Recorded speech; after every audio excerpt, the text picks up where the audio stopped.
Hi hello ಎಲ್ಲರಿಗೂ ನಮಸ್ಕಾರ. ನಿನ್ನೆ ರಾತ್ರಿ ನಾನು ನೋಟಿಫಿಕೇಷನ್ ಕೊಟ್ಟಿದ್ದೆ, ಚಾಯ್ಸ್ ಎಂಟ್ರಿ ಸ್ಟಾರ್ಟ್ ಆಗಿದೆ ಅಂತ ಕೆ ಇ ಅವ್ರ ಕಡೆಯಿಂದ. ಅದಾದಮೇಲೆ ಕೆ ಇ ಎದವರು ಮತ್ತೆ ನಮಗೆ 3 ನೋಟಿಫಿಕೇಷನ್ ಅಂತ ತಲುಪಿಸಿದ್ದಾರೆ. ಅದೇನೇನು ಅಂತ ಇವತ್ತು ತೋರಿಸ್ತೀನಿ. First U G NEET 2024 revised first round modified schedule ಅಂತ ಕೊಟ್ಟಿದ್ದಾರೆ. ಅದರಲ್ಲಿ ನಮಗೆ ಮಾಡಿಫೈಡ್ ಶೆಡ್ಯೂಲ್ ಅಂತ ಕೊಟ್ಟಿದ್ದಾರೆ.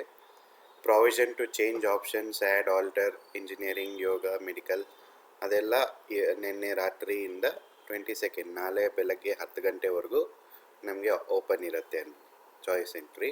ಆಮೇಲೆ ಸೆಕೆಂಡ್ ಮಾಕ್ ಅಲಾಟ್ಮೆಂಟ್ ರಿಸಲ್ಟ್ಸ್ ಅಂದರೆ ಇಂಜಿನಿಯರಿಂಗ್ ಆ್ಯಂಡ್ ಅದರ್ ಪ್ರೊಫೆಷ್ನಲ್ ಕೋರ್ಸಸ್ಗೆ ನಮ್ಗೆ ಆಲ್ರೆಡಿ ಮಾಕ್ ಅಲಾಟ್ಮೆಂಟ್ ಬಂದಿತ್ತಲ್ಲ, ಇವಾಗ ಮೆಡಿಕಲ್ನು ಸೇರಿಸಿ ನಮಗೆ ಮಾಕ್ ಅಲಾಟ್ಮೆಂಟನ್ನು ಕೊಡ್ತಾರೆ. ಯಾವಾಗ 25th ಆಫ್ಟರ್ 8 PM ಅಂದರೆ 25th ನೈಟ್ ನಮಗೆ ಮಾಕ್ ಅಲಾಟ್ಮೆಂಟ್ ರಿಸಲ್ಟ್ಸು ಬರುತ್ತೆ. ಅದಾದಮೇಲೆ ನಮಗೆ ಯಾವ ಕಾಲೇಜ್ ಸಿಗಬಹುದು, ಇಲ್ಲ ನಾವೇನಾದರೂ ಆ್ಯಡ್ ಮಾಡಬೇಕಾ, ಡಿಲೀಟ್ ಮಾಡಬೇಕಾ ಅಂತ ನಮಗೆ ಅನಿಸಿದ್ರೆ ಅದಕ್ಕೂ ನಮಗೆ ಪ್ರಾವಿಷನನ್ನು ಕೊಟ್ಟಿದ್ದಾರೆ. ಅದು ಯಾವಾಗಂದರೆ 25th 27th ಬೆಳಗ್ಗೆ 11 ಗಂಟೆವರೆಗೂ ನಾವು ಮತ್ತೆ ನಮ್ಮ ಚಾಯ್ಸಸನ್ನು ರೀಅರೇಂಜ್ ಮಾಡ್ಕೋಬೋದು. ಅಂದರೆ ಈ ಮಾಕ್ ಅಲಾಟ್ಮೆಂಟು ಇದು ಜಸ್ಟ್ ಸ್ಯಾಂಪಲ್ ಟ್ರಯಲ್ ಅಲಾಟ್ಮೆಂಟ್ ಅಂತ ತಿಳ್ಕೊಳ್ಳಿ. ಅದೇನು ಫೈನಲ್ ಅಲಾಟ್ಮೆಂಟ್ ಅಲ್ಲ, ಅದೇನು ರಿಸ್ಕ್ ಅಲ್ಲ. ನಿಮಗೆ ಏನೇನು ಆಪ್ಷನ್ಸ್ ಬರ್ಬೋದು ಅಂತ ಅನಿಸಿದ್ರೆ ಅದು ಹಾಕಿ ನೋಡಿ ನಿಮಗೆ ಬರುತ್ತಾ ಬರಲ್ವಾ ಅಂತ.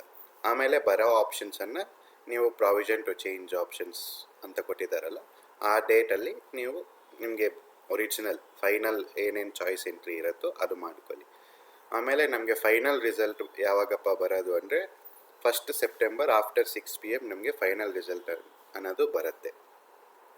ಇವಾಗ ನಿನ್ನೆ ನಾನು ಒಂದು ವಿಡಿಯೋದಲ್ಲಿ ಹೇಳಿದ್ದೆ, ಇವಾಗ ನಮ್ಮ result after MCC last joining date ಬಂದರೆ ಏನು ಮಾಡಬೇಕು, ಹೆಂಗೆ ನಾವು ಬ್ಯಾಲೆನ್ಸ್ ಮಾಡಬೇಕು ಅಂತ. ನನ್ನ ವೀಡಿಯೋನ ಹೋಗ್ಬಿಟ್ಟು ನೋಡಿದ್ರೆ ನಿಮಗೆ ಐಡಿಯಾ ಬರುತ್ತೆ. ಆ ವಿಡಿಯೋ ಲಿಂಕನ್ನು ನನ್ನ ಡಿಸ್ಕ್ರಿಪ್ಷನ್ ಬಾಕ್ಸಲ್ಲಿ ಹಾಕಿರ್ತೀನಿ. ಆಮೇಲೆ ಇದು you G NEET 2024 first round option entry link ಅಂತ. ಇದು ನಿನ್ನೆ ರಾತ್ರಿ ವಿಡಿಯೋದಲ್ಲಿ ನಾನು ಹೇಳಿದ್ದೆ ಹಿಂಗೆ ಇದು ಮಾಡೋದು ಅಂತ. ಆ ವಿಡಿಯೋನು ನಾನು ಡಿಸ್ಕ್ರಿಪ್ಷನ್ ಬಾಕ್ಸಲ್ಲಿ ಹಾಕಿರ್ತೀನಿ, ಅದು ನೀವು ನೋಡ್ಬೋದು. ಆಮೇಲೆ you G NEET 2024 fee structure and seat matrix ಅಂದರೆ ಎಲ್ಲ ಕ್ಯಾಟಗರಿದು ಫೀ ಸ್ಟ್ರಕ್ಚರ್ ಮತ್ತು ಸೀಟ್ ಮ್ಯಾಟ್ರಿಕ್ಸ್ ಅಂತ ಬಿಟ್ಟಿದ್ದಾರೆ. ಇವಾಗ ನಾವು ನೋಡೋದಾದರೆ you G neat MBBS fee structure ಅಂತ ತಗೊಳ್ಳೋಣ. ಅದರಲ್ಲಿ ನಮಗೆ ಏನೇನು ಕೊಟ್ಟಿದ್ದಾರಪ್ಪ ಅಂದರೆ ಕಾಲೇಜ್ ಕೋಡು, ಕಾಲೇಜ್ ಹೆಸರು, ಆಮೇಲೆ ಯಾವ ಟೈಪ್ ಕಾಲೇಜು, ಫೀಸ್ ಎಷ್ಟು, ಪ್ರೈವೇಟ್ ಫೀಸ್ ಎಷ್ಟು ಅಂತ ಇವಾಗ ನೀವು ನೋಡ್ಬೋದು. ಗೌರ್ಮೆಂಟ್ ಕಾಲೇಜಸ್ಗೆ ಗೌರ್ಮೆಂಟ್ ಸೀಟಲ್ಲಿ ಏನೂ ಫೀಸು ಹೆಚ್ಚಳ ಆಗಿಲ್ಲ. ಆದರೆ ಪ್ರೈವೇಟ್ ಕಾಲೇಜಸಲ್ಲೆಲ್ಲ 10% ಫೀಸ್ ಇನ್ಕ್ರೀಸ್ ಆಗಿದೆ. ನೀವು ನೋಡ್ಬೋದು, ಫಸ್ಟಲ್ಲೇ ಎಲ್ಲ ಗೌರ್ಮೆಂಟ್ ಕಾಲೇಜಸ್ ಕೊಟ್ಟಿದ್ದಾರೆ. ಆಮೇಲೆ ಡೀಮ್ಡ್ ಯೂನಿವರ್ಸಿಟಿ ಕೊಟ್ಟಿದ್ದಾರೆ, JSS ಮೈಸೂರು, ಜವಾಹರ್ಲಾಲ್ ಬೆಲ್ಗಾಮ್, ಕಸ್ತೂರ್ಬಾ ಮ್ಯಾಂಗ್ಳೂರ್, ಅವತ್ತು ಫೀಸ್ ಕೊಟ್ಟಿದ್ದಾರೆ ಇಲ್ಲಿ ನೀವು ನೋಡ್ಬೋದು. ಆಮೇಲೆ ಪ್ರೈವೇಟ್ ಕಾಲೇಜಸ್ಟು ಕೊಟ್ಟಿದ್ದಾರೆ. Private colleges Ambedkar, Kempegowda, MBJ, Vaidehi, saint John's medical ಕಾಲೇಜಲ್ಲಿ ಅದೇ ಗೌರ್ಮೆಂಟ್ ಫೀಸ್ ಏನೂ ಇಲ್ಲ ಅಲ್ಲ, ಅದು only single fees. All fees are in Indian rupees per 1 year. ನೀವು ನೋಡ್ಬೋದು ಎಲ್ಲ ಕಾಲೇಜಸ್ದು ಕೊಟ್ಟಿದ್ದಾರೆ, ಕರ್ನಾಟಕದಲ್ಲಿ ಇರೋ ಎಲ್ಲ ಮೆಡಿಕಲ್ ಕಾಲೇಜಸ್ದು. ನೋಡಿ, PES ಮೆಡಿಕಲ್ ಕಾಲೇಜ್ ಇದು ಹೊಸ ಕಾಲೇಜ್, ಈ ವರ್ಷ ಆ್ಯಡ್ ಆಗಿರೋದು, ಪ್ರೈವೇಟ್ ಯೂನಿವರ್ಸಿಟಿ. ಇದರಲ್ಲಿ ಗೌರ್ಮೆಂಟ್ ಫೀಸು 1,57,000, ಆಮೇಲೆ ಪ್ರೈವೇಟ್ ಫೀಸ್ 22 lakhs. ಏನಪ್ಪ ಇದು ಹೊಸ ಕಾಲೇಜ್ಗೆ ಇಷ್ಟು ಅಂದ್ಕೊತಾ ಇದ್ದೀರಾ ಅಂದರೆ, ಅದು ಆಲ್ರೆಡಿ ಅವ್ರದ್ದು ಬ್ರ್ಯಾಂಚ್ ಇತ್ತು ಬೇರೆ ಸ್ಟೇಟಲ್ಲಿ. ಅಂದರೆ ನಮಗೆ ಆಂಧ್ರ ಪ್ರದೇಶದಲ್ಲಿ ಒಂದು PES ಬ್ರ್ಯಾಂಚ್ ಇದೆ, ಆದ್ದರಿಂದ ಅದು ಡೀಮ್ಡ್ ಯೂನಿವರ್ಸಿಟಿ ಆಗಿದೆ. ಪ್ರೈವೇಟ್ ಯೂನಿವರ್ಸಿಟಿ, ಡೀಮ್ಡ್ ಯೂನಿವರ್ಸಿಟಿ ಅಲ್ಲ, ಪ್ರೈವೇಟ್ ಯೂನಿವರ್ಸಿಟಿ.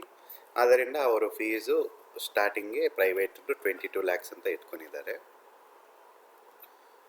ಆಮೇಲೆ ಇದು ಬೆಂಗಳೂರು ಹೊಸ BGS ಮೆಡಿಕಲ್ ಕಾಲೇಜ್ ಬಂದಿದೆ ಅಲ್ಲ, ಅದೂ ಸಹ ಪ್ರೈವೇಟ್ ಯೂನಿವರ್ಸಿಟಿ ಆಗಿದೆ.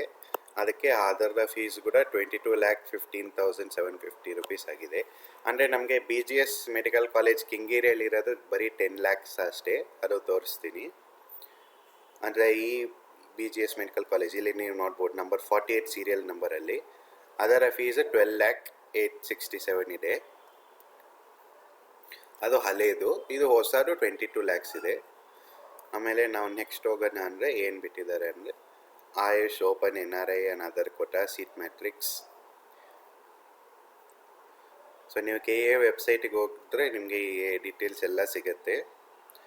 ಇದರ ಬೇಸಿಸ್ ಮೇಲೆ ನೀವು ಏನೇನು ಚಾಯ್ಸ್ ಆಗ್ತೀರೋ ಎಲ್ಲ ನೋಡಿಕೊಂಡು ಎಲ್ಲ ಫೀಸ್ ಅನಲೈಸ್ ಮಾಡಿ ನಿಮ್ಮ ತಂದೆ ತಾಯಿ ಜೊತೆ ಕೂತ್ಕೊಂಡು ಡಿಸ್ಕಸ್ ಮಾಡಿ ಅದಾದಮೇಲೆ ನೀವು ಚಾಯ್ಸ್ ಎಂಟ್ರಿಯನ್ನು ಮಾಡಿ. ನನ್ನ ಸಜೆಷನ್ ಏನು ಅಂದರೆ ನಿಮಗೆ ಬರ್ತಲೇ ಇರೋ ಕಾಲೇಜನ್ನು ಸುಮ್ಮನೆ ಚಾಯ್ಸ್ ಎಂಟ್ರಿಯಲ್ಲಿ ಹಾಕ್ಬಿಡಿ. ಅಂದರೆ ಇವಾಗ ನಿಮಗೆ 500 ಬಂದಿದ್ದರೂ ನಾನು BMC ಹಾಕ್ತೀನಿ ಸರ್, ಅಟಲ್ ಬಿಹಾರಿ ಹಾಕ್ತೀನಿ ಸರ್ ಅಂದರೆ ಅದು ನಾಟ್ ವ್ಯಾಲಿಡ್. ನಿಮಗೆ ಬರೋ ಕಾಲೇಜಸ್ತು ನೀವು ಹಾಕಬೇಕು. ಯಾಕಂದರೆ ಸುಮ್ಮನೆ ನಾವು ಟೆನ್ಷನ್ ಪಡೋ ಕೆಲಸ ಇಲ್ಲ. ನಮ್ಗೆ 500 ಬಂದಿದೆ, ನಮ್ಗೆ ಬರಲ್ಲ ಅದು ಅಂದರೆ ನಾವು ಹಾಕೋ ಕೆಲಸ ಇಲ್ಲ. ಪ್ರೀವಿಯಸ್ ಇಯರ್ ಕಟ್ ಆಫನ್ನು ಅನಲೈಸ್ ಮಾಡಿಬಿಟ್ಟು ನಾವು ನಮಗೆ ಯಾವ ಕಾಲೇಜ್ ಸಿಗಬಹುದು, ಆ ಪ್ರೀವಿಯಸ್ ಇಯರ್ ಕಟ್ ಆಫೇ ನಮಗೆ ಈ ವರ್ಷ ವ್ಯಾಲಿಡ್ ಆಗಲ್ಲ ಯಾಕಂದರೆ ಇನ್ಫ್ಲೇಷನ್ ಆಗಿದೆ. ಆದರೂ ಸಹ ಸ್ವಲ್ಪ ಐಡಿಯಾ ತೊಗೊಂಡು ನಾವು ಮಾಡಬೇಕಾಗತ್ತೆ. ಸೊ ಇದಿಷ್ಟೇ ಇವತ್ತಿಗೆ. So thank you. ಇನ್ನು ಏನೇ ಅಪ್ಡೇಟ್ಸ್ ಇದ್ದರೂ ನಾನು ನನ್ನ ಯೂಟ್ಯೂಬ್ ಚಾನಲ್ದಲ್ಲಿ ಇಮಿಡಿಯೇಟ್ ಅಪ್ಡೇಟ್ ಮಾಡ್ತೀನಿ.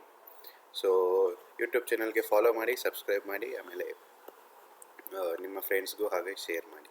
Thank you.